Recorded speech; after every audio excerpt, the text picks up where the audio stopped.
രാഹുൽ മാങ്കൂട്ടത്തിൽ പാലക്കാട് നേടിയത് ഐതിഹാസികമായ വിജയമെന്ന് KPCC vice president V T Balram. എൽഡിഎഫിനോട് കേരളത്തെ ജനങ്ങൾക്കുള്ള വിശ്വാസം നഷ്ടപ്പെട്ടു. ബിജെപിയോട് നേർക്കുനേർ നിന്ന് പോരാടി പരാജയപ്പെടുത്താൻ കോൺഗ്രസിനും യുഡിഎഫിനും മാത്രമേ സാധിക്കൂ എന്ന് ജനങ്ങൾ മനസ്സിലാക്കിയെന്നും വി ടി ബൽറാം പറഞ്ഞു. അഭിമാനകരമായിട്ടുള്ള വിജയമാണ് ഈ ഉപതെരഞ്ഞെടുപ്പുകളിൽ യുഡിഎഫിന് ഉണ്ടായിട്ടുള്ളത്. പ്രതീക്ഷിച്ചതുപോലെ നല്ല ഭൂരിപക്ഷത്തിന് വയനാട്ടിൽ ശ്രീമതി പ്രിയങ്ക ഗാന്ധിക്ക് വിജയിക്കാൻ സാധിച്ചു എന്നുള്ളത് ദേശീയ തലത്തിൽ തന്നെ കോൺഗ്രസിനും ഇന്ത്യ മുന്നണിക്കും ഉണർവ് പകരുന്ന ഒരു കാര്യമാണ്.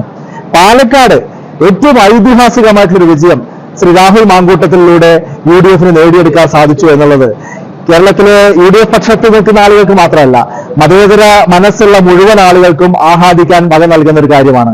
ബിജെപിയെ നേർക്കുനേരുള്ള ഒരു പോരാട്ടത്തിൽ പരാജയപ്പെടുത്താൻ ആർക്കാണ് സാധിക്കുക എന്ന ചോദ്യത്തിന്റെ കൃത്യമായിട്ടുള്ള ഉത്തരം ഇന്ന് കോൺഗ്രസും യുഡിഎഫും എന്നുള്ളതാണ് നമുക്ക് കാണാൻ സാധിക്കുന്നത്.